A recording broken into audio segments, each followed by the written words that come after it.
Hi hello viewers, நம்ம இன்னைக்கு இந்த வீடியோவில் எந்த விஷயத்தை பற்றி பேச போகிறோம், யாரை பற்றி பேச போகிறோம் அப்படின்னு சொல்லி கேட்டோம் அப்படின்னா, எக்கச்சக்கமான எக்ஸ்பெக்டேஷனுக்கு நடுவில் நடந்துகிட்டு இருக்கு ஐபிஎல்லுடைய மினி ஆக்ஷன் அப்படின்னே சொல்லலாம். ஸோ இந்த ஆக்ஷனை பொறுத்த வரைக்குமே வந்துட்டு எக்ஸ்பெக்ட் பண்ண பல பிளேயர்ஸ் வந்துட்டு எக்ஸ்பெக்ட் பண்ண மாதிரியே வந்துட்டு பார்த்தோம்னா பல டீம்களால் போட்டிக்கு உள்ளாக்கப்பட்டு பல கோடி ரூபா அப்படின்றதுக்கு ஏலம் போயிருக்காங்க அப்படின்னு தான் சொல்லணும். பட் ஒரு சில பிளேயர்ஸ் வந்துட்டு பார்த்தோம் அப்படின்னா அடிப்படை விலைக்கு கூட ஏலம் எடுக்கப்படாமல், அதுவும் ஸ்டார் பிளேயர்ஸ் இவங்களை கண்டிப்பாக வந்துட்டு பார்த்தோம் அப்படின்னா இந்த டீம் இருக்காங்க இல்லையா, இந்த டீம் எடுப்பாங்க அப்படின்னு சொல்லிட்டுலாம் பேசப்பட்ட பல பிளேயர்ஸை ஃபர்ஸ்ட் ரவுண்டில் எந்த டீமுமே ஏலம் கேட்காம விட்டுருக்காங்க. இதை தாண்டி வந்துட்டு பார்த்தோம் அப்படின்னா டாடிஸ் ஆர்மி அப்படின்னு சொல்லி எப்பயுமே கலாய்க்கப்படக்கூடிய சிஎஸ்கே இருக்காங்க இல்லையா, அவங்க அன்கேப்டு பிளேயர்ஸ்க்கு வந்துட்டு பார்த்தோம்னா 14.5 கோடி ரூபா வரைக்கும் ஏலம் கேட்டு அவங்க டீம்லையும் எடுத்து வச்சிருக்காங்க அப்படின்னே சொல்லலாம். ஸோ எதிர்பாராத எக்கச்சக்கமான ட்விஸ்ட் அண்ட் டர்ன்ஸ் அப்படின்றது வந்துட்டு இந்த ஐபிஎல் இருக்கு இல்லையா, இந்த ஐபிஎல் ஆக்ஷன்ல நடந்திருக்கு. அதெல்லாம் என்னென்ன அப்படின்னு சொல்லிட்டு தான் நம்ம விலாவாரியாக பேச போறோம். அதுக்கு முன்னாடி நம்ம சேனலுக்கு நீங்க புதுசா வந்திருந்தீங்க அப்படின்னா இதே மாதிரி அப்பப்ப அப்டேட்டா போயிட்டு இருக்க விஷயங்கள், அது கரண்ட் அஃபேர்ஸா இருந்தாலும் சரி, பாலிடிக்ஸா இருந்தாலும் சரி, ஸ்போர்ட்ஸா இருந்தாலும் சரி, அப்பப்ப அப்டேட்டா போயிட்டு இருக்க விஷயங்களை நீங்க தொடர்ந்து தெரிஞ்சுக்கணும் அப்படின்னு ஆசைப்பட்டீங்கன்னா மறக்காம சேனலை ஃபாலோ பண்ணி சப்ஸ்கிரைப் பண்ணிக்கங்க. ஸோ இந்த சீசனுடைய சூப்பர் ஸ்டார் அப்படின்னு சொல்லிட்டு நம்ம சொன்னோம்னா அது கண்டிப்பா கேமரூன் கிரீன் தான் அப்படின்னே சொல்லலாம். ஏன்னா கேமரூன் கிரீனை வந்துட்டு பார்த்தோம்னா எப்படியாவது சென்னை வாங்கிடணும் அப்படின்னு சொல்லிட்டோம். அதை தாண்டி வந்துட்டு பார்த்தோம்னா இந்த சீசன்ல கேமரூன் கிரீனை வாங்கணும்னு சொல்லிட்டு சென்னையை தாண்டி ஆர்சிபி, கேகேஆர் அப்படின்னு சொல்லிட்டு பல டீம்ஸ் பார்த்தோம்னா வெறியோட வெயிட் பண்ணிக்கிட்டு இருந்தாங்க அப்படின்னே சொல்லலாம். ஸோ அப்படி எல்லாராலையுமே வந்துட்டு எக்கச்சக்கமா எக்ஸ்பெக்ட் பண்ணப்பட்ட கேமரூன் கிரீன் இருக்காரு இல்லையா, 1 இல்லை 2 இல்லை 25 கோடி ரூபாய்க்கு ஏலம் போயிருக்காரு அப்படின்னே சொல்லலாம். ஸோ ஐபிஎல் இண்டஸ்ட்ரியிலேயே, அதாவது வந்துட்டு ஐபிஎல் ஹிஸ்ட்ரி இருக்கு இல்லையா, ஐபிஎல் ஹிஸ்ட்ரி வரலாற்றுலேயே வந்துட்டு பார்த்தோம்னா ஒரு ஓவர்சீஸ் பிளேயருக்கு, வெளிநாட்டு பிளேயருக்கு கொடுக்கப்பட்ட அதிகபட்ச ஏலத்தொகையா இந்த 25 கோடி ரூபாய் அப்படின்றது மாறி இருக்கு. என்னதான் இவர் 25 கோடி ரூபாய்க்கு வந்துட்டு ஏலத்துல எடுத்திருந்தாலும் கூட அவருக்கு வந்துட்டு அதிகபட்ச சம்பளம் 18 கோடி ரூபாய் தான் அப்படின்றதுனால மீதி இருக்கக்கூடிய பணம் ஐபிஎல் நிர்வாகத்துக்கு தான் போகும் அப்படின்னு சொல்றாங்க. எது எப்படியோ எல்லாரும் எக்ஸ்பெக்ட் பண்ண மாதிரி கேகேஆர் அண்ட் சிஎஸ்கேக்கு நடுவில் தான் ரொம்ப பெரிய போட்டி அப்படின்றது இருந்துச்சு. பட் அதை எல்லாத்தையும் தாண்டி வந்துட்டு பார்த்தோம்னா கேமரூன் கிரீனை தங்களுடைய டீம் வசப்படுத்தியிருக்காங்க கேகேஆர் அப்படின்னே சொல்லலாம். அதுக்கப்புறமா அப்படின்னு சொல்லிட்டு பார்த்தோம்னா வெங்கடேஷ் ஐயர் இருக்கார் இல்லையா, ஸோ போன சீசன்ல வந்துட்டு பார்த்தோம்னா இப்போ எப்படி கேமரூன் கிரீன் போறாரோ அதே மாதிரி வந்துட்டு லாஸ்ட் சீசன்ல வெங்கடேஷ் ஐயர் 20 கோடி ரூபாய்க்கு மேல ஏலத்தில் எடுக்கப்பட்டிருந்தாரு அப்படின்னு சொல்லலாம்.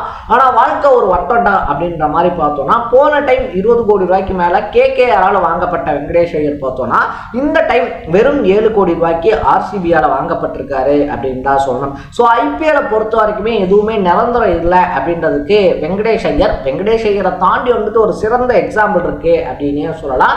அது வேற யாரும் கிடையாது, நம்ம பத்ரினா அப்படின்னு தான் சொல்லணும். தோனியினுடைய செல்லப்பிள்ளை. அதை தாண்டி வந்துட்டு பார்த்தோம்னா சிஎஸ்கேனுடைய ரசிகர்கள்லாம் இருக்காங்க இல்லையா, அவங்களுடைய ஒட்டுமொத்த ஹார்ட்டையும் கொள்ளையடிச்ச பத்ரினா இந்த டைம் வந்துட்டு பார்த்தோம்னா கேகேஆர் வசம் போயிருக்காரு. 18 கோடி ரூபாய் அவருக்கு ஏலத்தொகையா கொடுக்கப்பட்டிருக்கு. பட் இதில் சோகம் என்ன அப்படின்னா சிஎஸ்கே வந்துட்டு அவரை ரிலீஸ் பண்ணது கூட கிடையாது. இந்த ஆக்ஷன் இருக்கு இல்லையா, இந்த ஆக்ஷன்ல அவர் ஏலத்துக்கு வரும்போது ஒரு பேச்சுக்காக கூட வந்துட்டு பார்த்தோம்னா பத்ரினாவை ஒரு டைம் கூட சிஎஸ்கே சார்பில் இருந்துட்டு அந்த ஏலத்தில் கேட்கல அப்படின்னே சொல்லலாம். என்னடா தோனியினுடைய செல்லப்புள்ள அப்படி இப்படின்லாம் சொன்னீங்க, கழட்டி விடுற மாதிரி கழட்டி விட்டு ஆக்ஷன்ல எடுப்பாங்க, அதுதான் என்னுடைய பிளான் பின்லாம் சொன்னீங்க, ஆக்ஷன்ல வாயை திறக்க மாட்டீங்கடா அப்படின்னு சொல்லிட்டு சிஎஸ்கே ஃபேன்ஸே பலரும் அப்செட்ல இருக்காங்க அப்படின்னு வந்துட்டு சொல்லப்படுது.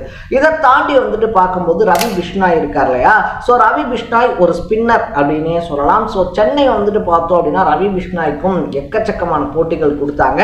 இருந்தாலும் வந்துட்டு பார்த்தோம் அப்படின்னா ராஜஸ்தான் ராயல்ஸ் இருக்காங்க இல்லையா, ராஜஸ்தான் ராயல்ஸ் ரவி பிஷ்னாயை அவங்க டீம் பக்கமா கொண்டு போயிருக்காங்க அப்படின்னு தான் சொல்லணும். இதை தாண்டி வந்துட்டு மும்பை இந்தியன்ஸ் இருக்காங்க இல்லையா, ஸோ அவங்க தான் வந்துட்டு பார்த்தோம்னா இருக்கிறதுலே கம்மியாக ஒரு 2 கோடி ரூபா 2.5 கோடி ரூபாக்குள்ள வந்துட்டு பார்த்தோம்னா இந்த ஏலத்துக்கு போயிருந்தாங்க. ஆனால் கேமரூன் கிரீன் ஆக்ஷனுக்கு வந்து முதல்ல வந்துட்டு ஏலத்துக்கு எடுக்கிறோம் அப்படின்னு சொல்லிட்டு பார்த்தோம்னா கேட்டது அதே மும்பை இந்தியன்ஸ் தான். ஸோ உங்க குறும்புக்கு ஒரு அளவே இல்லையாடா அப்படின்னு சொல்லி பேசிக்கிட்டு இருக்கும்போது குவிண்டன் டீகாக் இருக்கார் இல்லையா, அவரை வந்துட்டு அவருடைய ஆரம்ப விலையான 1 கோடி ரூபாய்க்கே எடுத்திருக்கு மும்பை இந்தியன்ஸ் அப்படின்னு தான் சொல்லணும். ஒரு காலகட்டத்தில் குவிண்டன் டீகாக்கும் ரோஹித் சர்மாவும் சர்மாவும் ஓப்பனிங் இறங்கினாங்கன்னா சும்மா 4 பக்கமும் வந்துட்டு பால்ஸை செதறடிப்பாங்க.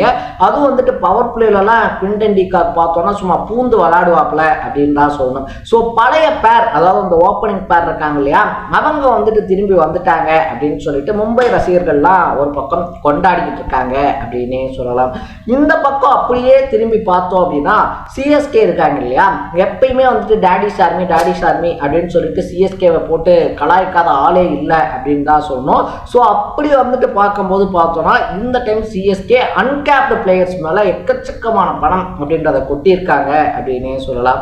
ஒரு பக்கத்தில் பிரசாந்த் வீரை வந்துட்டு பார்த்தோம்னா 14.20 கோடி ரூபாய்க்கு எடுத்திருக்காங்க. அதாவது 14 கோடியே 20 லட்சம் ரூபாய்க்கு.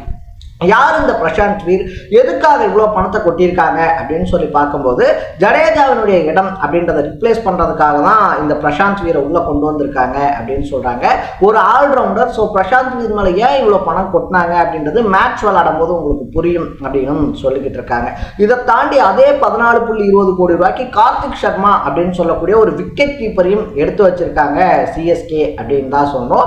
ஆல்ரெடியாக வந்துட்டு பார்த்தோம் அப்படின்னா சென்னையில் 3 விக்கெட் கீப்பர் இருக்காங்க அப்படின்னு தான் சொன்னோம். ஒன்று தலை தோனி, இன்னொன்று வந்துட்டு பார்த்தோம் அப்படின்னா நம்ம சஞ்சு சாம்சன், அவரை வந்துட்டு ராஜஸ்தான் ராயல்ஸ்லேருந்து வாங்கினாங்க.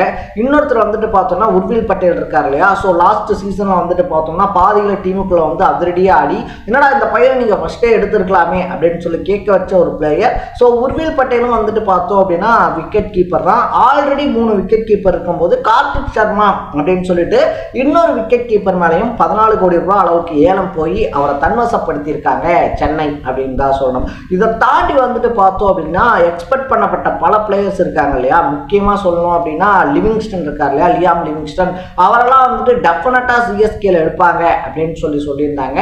முதல் சுற்று ஏலத்தில் வந்துட்டு பார்த்தோம்னா அவங்கெல்லாம் ஏலமே போகலை அப்படின்னு வந்துட்டு சொல்லப்படுது.